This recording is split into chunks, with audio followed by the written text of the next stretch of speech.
All right, so today we're going to be discussing how you can budget your money on a low income. I'm going to be using a real world example from someone whom I recently helped walk them through these different steps.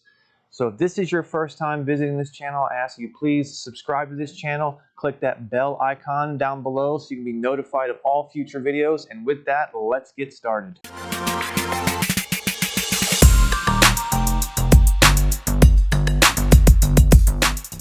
In order for you to get your finances in check, you're going to have to do something you may not be doing or haven't done because you refuse to look at your checking account because you just don't care what's there. Is you're going to want to track and audit your spending for the last month. This way, you're going to get your bank statement, you're going to wipe the dust off of it, you're going to go down every single transaction. You can take a different color highlighter or you can just mark it with a pen, and you're going to want to categorize each one of the line items on that bank statement. This way you know where your money has been going this entire time. And you're going to want to break it down into necessity, which would be like your mortgage, your rent, your food, your power, your water, car insurance, car payment. You can put cell phone in there, but I don't think that's a necessity, especially if you're broke. You know, you're going to want to try and change your cell phone plan to save some money, but we'll go over that later in the video. But the first thing you're going to want to do is audit your spending, and I'm going to go through a spreadsheet right now that I've already created that shows you a real world example of this person's finances for an entire month. Let's look at it. So in this example, we got little Debbie's monthly income. You can see here is only $2,400. So what we did is we broke down, now keep in mind with little Debbie, she pays half of the bills in her household. There's a household of 5 people with this. So her responsibility for rent is $762 a month. Her electric ranges out to be about $80 a month for her. Same thing with the water at $60, TV, internet, $70. Her cell phone bill is all hers, and she splits this with her daughter essentially. So she's responsible for $123 a month. Her car insurance, half of that is $100 a month. And we also included into her budget an emergency fund because she does not have one established. So that's the first thing you want to do. So every month she's going to try and take $120 and put that into a separate savings account to give her her emergency fund. She has a personal loan that she needs to pay around $250 a month for. She ranges her groceries are around $800 a month, so she budgets $400 of that, and then her gas bill just for herself is around $80 a month. Her total bills are $2,045 a month, and with that being spent every month, the difference you can see is $355 from her monthly income. Now, she does have some debt that she is needing to pay off, but we're going to tackle that later because honestly, she said all these debts are in collections. So with that, she's not going to bear any interest going forward. So what we did is we went through and we audited both of her bank accounts. And you can see here, we labeled as extra spending. This was things on, you know, going out to eat, fast food, a lot of Dunkin' Donuts because she has a hard time telling her kids no. So what she did for the month, this is from January 15th till February 15th of 2023, she spent a total of $359.69 just on the first bank account for her extra spending, we'll call it. And then the other bank account, she spent $106.48, a total cost of $466 in extra spending that doesn't need to be there. So and you can see here with her bills, her fixed bills, which are her necessities, plus this extra spending, she is a negative $111.17 each month if she continues to do that. So what she is going to try and do is cut down on this extra spending that you see here. She has to because she does not make enough money to cover her current expense habits that she has. She needs to start telling her kids no, which we discussed this because not all kids need to go out for dinner when they don't feel like making themselves dinner, or when she doesn't have the time to make dinner for them because she does work at night. But you can see here, this is how you can break down your budget.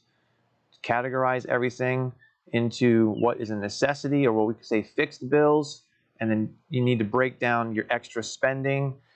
And from here, you're going to see where your money is going each and every month.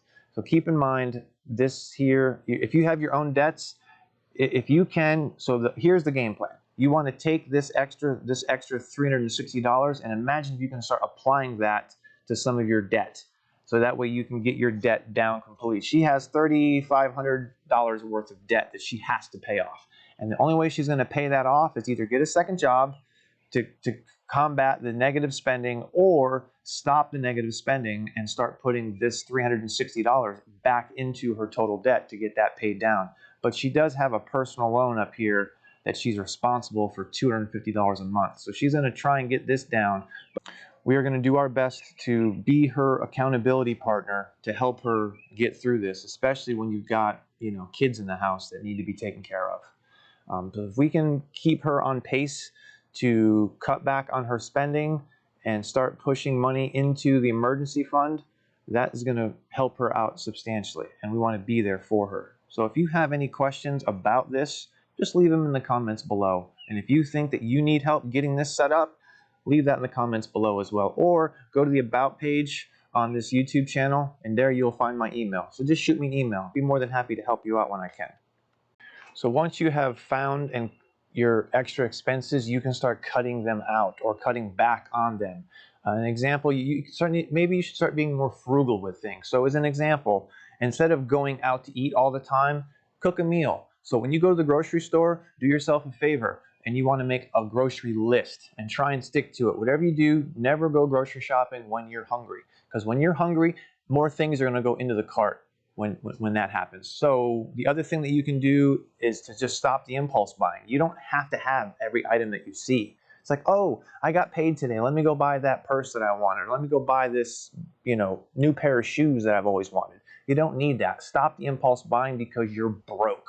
The other thing that you can do is look into changing your cell phone plans or start cutting back on your streaming services. Do you really need to pay the $50 a month for your combination of Netflix, Hulu, and whatever else you have going on? Probably not, especially if you're not watching them at all. The other habit that I want you to try and break is when you go to the store, you can tell your kids no. Just because you're at the store, that doesn't mean they need to get a new toy. They don't need to get that piece of candy or that bottle of soda. They don't need that. You're broke. You need to get your emergency fund built up first. Then you can worry about spending money and having a separate fun expense, essentially. But before you even have a fun expense, you need to get your debt paid off first. And if you are in debt, that is going to be a mountain you need to climb. You may be afraid to look up at that mountain, depending on how much debt you have, but you're going to have to start eating away at that debt. And if you need to get a second job or have your spouse get a second job, then you're going to have to do that, unfortunately. It's easier to get yourself in debt than it is to get yourself out of debt. And people think that, oh, I'm just going to get a pay raise and I'm going to get myself out of debt. Problem is you've got the wrong money mindset. So when you get paid more money or you start making more money, your spending habits are going to get worse, and you're going to put yourself further and further into debt because you don't have the right money habits. If you did, you wouldn't be broken in the situation you're in right now. So change your money mindset, and I'll put a link up here to a video on money habits that you can change and better yourself over time. So let's get yourself out of debt first before you worry about. And if you smoke, do yourself a favor. Stop smoking now. You're going to save yourself the money in the long run, and it's going to be better for your health overall. If you are smoking, I know you can't quit cold turkey. I know I used to smoke many years ago, and it was hard. I quit using straws and lollipops. But if you need to, just try and wean yourself back to, let's just say you're at a pack a day, start at 3/4 of a pack a day and work your way down, because stopping smoking is going to save you a lot of money.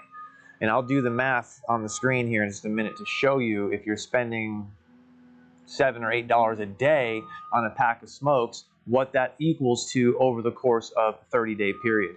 The other thing that you want to do is, if you are always going out to lunch with your fellow coworkers, start packing your lunch. You're going to save a lot more money doing that as opposed to spending, that $7 or $8 every day going out to lunch. Also, look, if you have kids, look for free things to do in your area.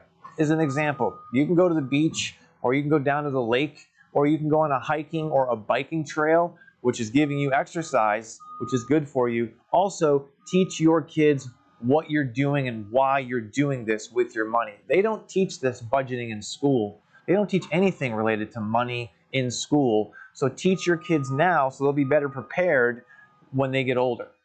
So that concludes today's video on how to budget on a low income. If you found this video and the information in it helpful, please support this channel by giving it a thumbs up and sharing it with your friends, as this boosts the YouTube algorithm to help this channel grow. And if you have any questions, leave them in the comments down below, and I'll be more than happy to answer them personally. With that, God bless and have a great day.